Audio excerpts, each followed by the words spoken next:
C'est dans la prière et la foi, dans l'union et l'espérance qu'ont pris fin les activités menées dans le cadre du 4e anniversaire du mouvement des femmes Unir, MFU. Au deuxième dimanche du temps de l'Avent, une messe d'action a été célébrée à l'église Notre-Dame de la Rédemption de Beclic-en-Metz ce 5 décembre. Objectif, prier et remercier le Seigneur pour les nombreuses grâces dont il a pourvu l'engagement politique des femmes au sein du parti à l'emblème de colombe dans un carré bleu turquoise, Union pour la République, Unir. Instant de chants et de louanges. Dans son homélie, le père Eugène Ahadji, le célébrant est revenu sur les vertus de la justice, de la paix, de l'amour du prochain et de l'équité censée guider toutes les actions humaines.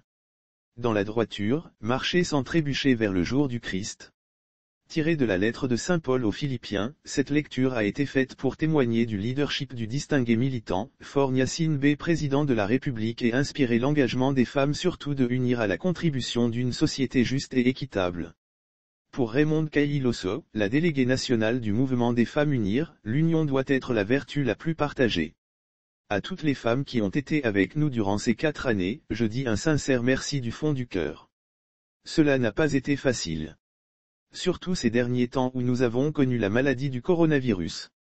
Mais il fallait rester proche de notre base.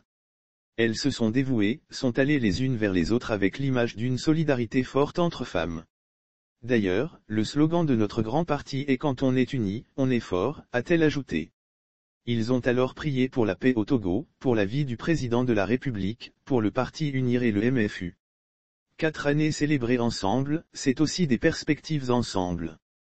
La militante Raymonde Cailloso rassure, on a beaucoup de perspectives, surtout que la maladie du coronavirus a fait beaucoup de dégâts parmi nous. Nous allons reconstruire tout ce qui a été détruit mais surtout resserrer les rangs. Il faut dire que cette célébration eucharistique a connu la présence effective de la militante Victoire Sidéméo Toméga d'OGBE, des membres du bureau MFU, des secrétaires exécutifs adjoints du parti Unir, des ministres du gouvernement, des honorables députés, des personnalités politico-administratives ainsi que des militants et sympathisants.